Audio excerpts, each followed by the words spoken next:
School of ম্যাথের এই পর্বে তোমাদের স্বাগতম। আশা করি তোমরা সবাই ভালো আছো। এবার তোমাদের 1.1-এর 4 নম্বর প্রশ্নটি আলোচনা করব। 4 নম্বর প্রশ্নে বলা হলো যে 9 অঙ্কের বৃহত্তম এবং ক্ষুদ্রতম সংখ্যা গঠন করতে হবে। তাহলে 9 অঙ্কের বৃহত্তম এবং ক্ষুদ্রতম সংখ্যা গঠন করার জন্য 9 অঙ্কের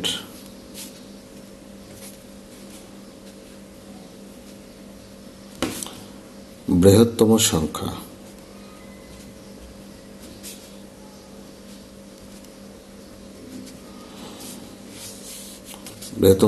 মানে 9টা 9,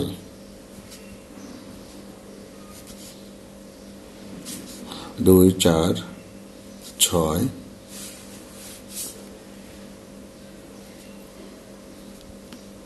9।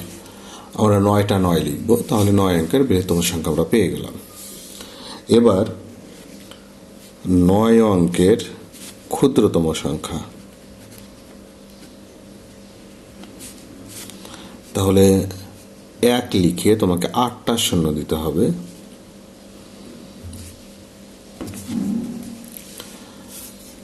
এরপর 5 নম্বর প্রশ্ন। এখানে বলা হলো যে একই অঙ্ক মাত্র একবার ব্যবহার করে 7 অঙ্কের বৃহত্তম এবং ক্ষুদ্রতম সংখ্যা গঠন করতে হবে। তো এখানে অঙ্ক কিন্তু আমাদের দেওয়া আছে, দেখো 2, 4, 6, 7টা। এখানেও তাই 2, 4, 6, 7। এই অঙ্কগুলো ব্যবহার করে আমরা 7 অঙ্কের বৃহত্তম এবং ক্ষুদ্রতম সংখ্যা গঠন করব। তাহলে আমরা শুরুতেই লিখব যে আমরা জানি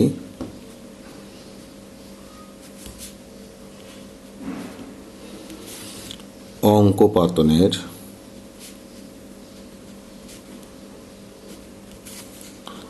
যে কোনো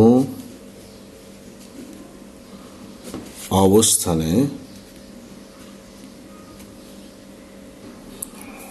তাহলে অঙ্ক পাতনের যে কোনো অবস্থানে বৃহত্তম অঙ্কের স্থানীয় মান ক্ষুদ্রতম অঙ্কের স্থানীয় মান অপেক্ষা বড় হবে, এটা আমাদের লিখতে হবে। তো সেক্ষেত্রে আমরা কি করব, এখন বৃহত্তম মানে বড় থেকে ছোট,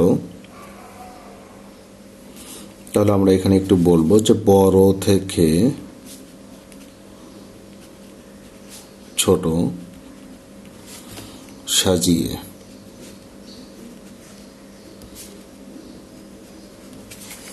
তারপর আমরা বড় থেকে ছোট সাজাবো আমাদের যে অঙ্কগুলো দেওয়া ছিল সেগুলি। তাহলে 9 শুরুতে, তারপর 8, 5, 4, 3, 2, 1। এখন আমরা তাহলে অতএব বৃহত্তম সংখ্যা আমরা পাব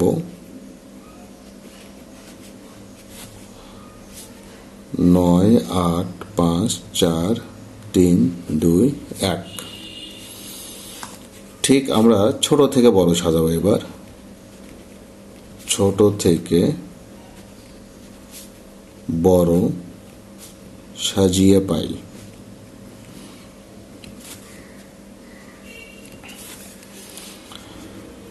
তাহলে ছোট থেকে বড় সাজাও, এটাই শুধু আমরা দেখে দেখে উল্টা দিকে সাজাবো।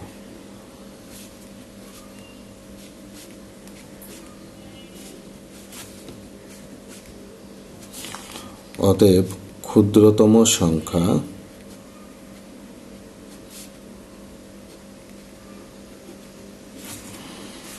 তাহলে 1, 2, 3, 4, 5, 8, 9। এবার 5-এর খতে দেখো আমরা 2, 4, 6, 7টে অঙ্ক পেলাম। এবারও আমরা বৃহত্তম সংখ্যা এবং ক্ষুদ্রতম সংখ্যা গঠন করব। তাহলে আমরা লিখব যে শুরুতে আমরা জানি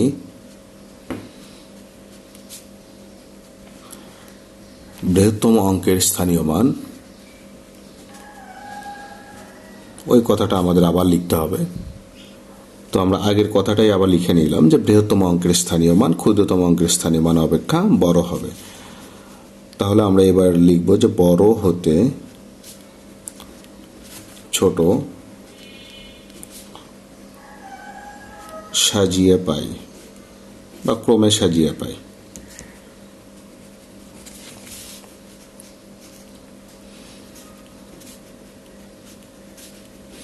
আমরা অঙ্কগুলো দেখে দেখে লিখব।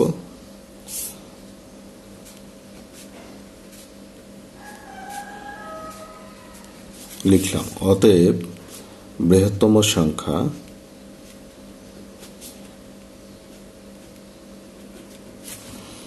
তাহলে আমরা লিখতে পারি, এগুলো আমরা দেখে দেখে লিখব। এবার ছোট থেকে বড়,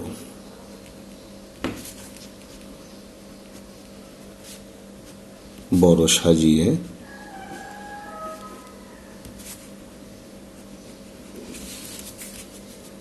তাহলে আগেরটারই আমরা উল্টা দিক সাজাবো।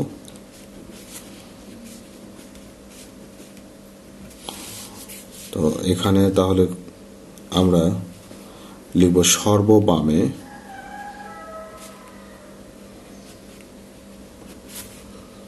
শূন্য বসিয়ে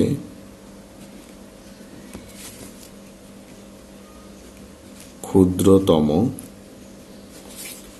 সংখ্যা,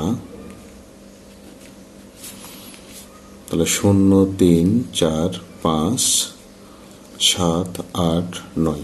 কিন্তু এখানে কথা হলো, দেখো বামে যদি আমরা 0 দিই, এই শূন্যের কিন্তু কোনো দাম নেই। সেক্ষেত্রে আমাদের কয় অঙ্ক বিশিষ্ট হয়? 2 4 6 অঙ্ক বিশিষ্ট। কিন্তু প্রশ্নে তো বলে রাখলো যে 7 অঙ্ক বিশিষ্ট হতে হবে। তাহলে সর্ববামে 0 বসালে আমরা যা পেলাম সেটা যা 6 অঙ্ক বিশিষ্ট। তার মানে 6 অঙ্ক বিশিষ্ট হলে আমাদের হবে না, আমাদের হতে হবে 7 অঙ্ক বিশিষ্ট। সেক্ষেত্রে আমরা লিখব অতএব ক্ষুদ্রতম সংখ্যা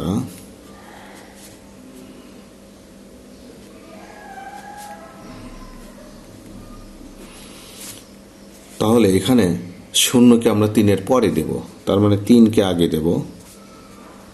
4 5 7 8 9। এবার কিন্তু আমাদের ক্ষুদ্রতম সংখ্যা হলো যেটা 7 অঙ্ক বিশিষ্ট, যা 7 অঙ্ক বিশিষ্ট।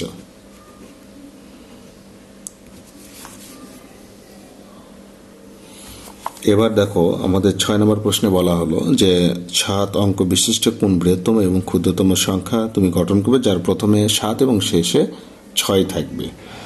তাহলে আমরা 7 অঙ্ক বিশিষ্ট এমন বৃহত্তম সংখ্যা এবং ক্ষুদ্রতম সংখ্যা গঠন করব যেন প্রথমে আমাদের 7 থাকে এবং শেষে 6 থাকে। তাহলে আমরা এখানে 6 নম্বরটির জন্য আমরা লিখব, আমরা জানি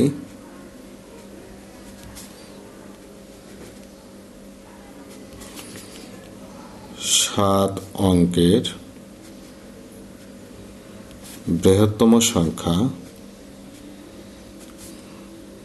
এই সংখ্যাগুলো আমরা আগে লিখে নেব।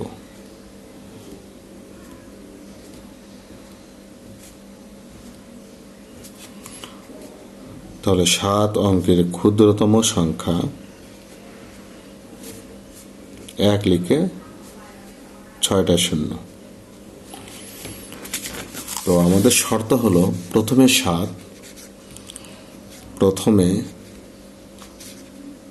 7 এবং শেষে 6 বিশিষ্ট বৃহত্তম সংখ্যা। প্রথমে 7 এবং শেষে আমরা 6 নেব, নিয়ে মাঝে আমরা কি করব? 9 বসাই দেব। 2 4 2 4। তাহলে 2 4 2 4 5 6 7। এই তো 7 অঙ্ক বিশিষ্ট আমাদের হয়ে গেল। তাহলে প্রথমে 7 এবং শেষে 6, মাঝখানে আমরা 2 4 5টা 9 দিলাম। তাহলে হয়ে গেল আমাদের 7 অঙ্ক বিশিষ্ট বৃহত্তম সংখ্যা। এবার প্রথমে 7 এবং শেষে 6 বিশিষ্ট ক্ষুদ্রতম সংখ্যা।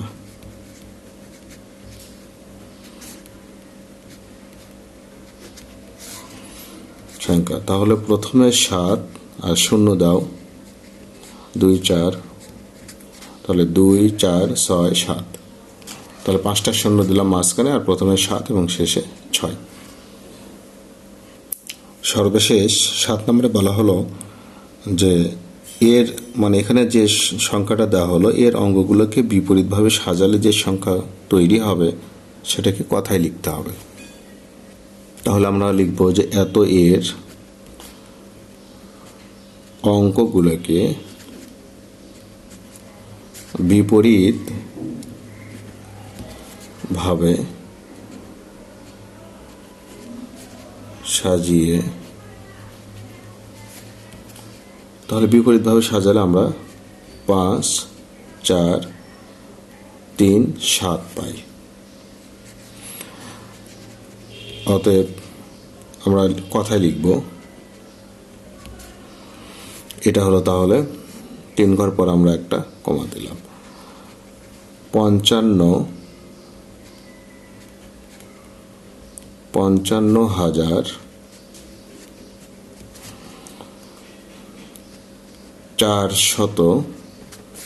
কত পেলাম? 37।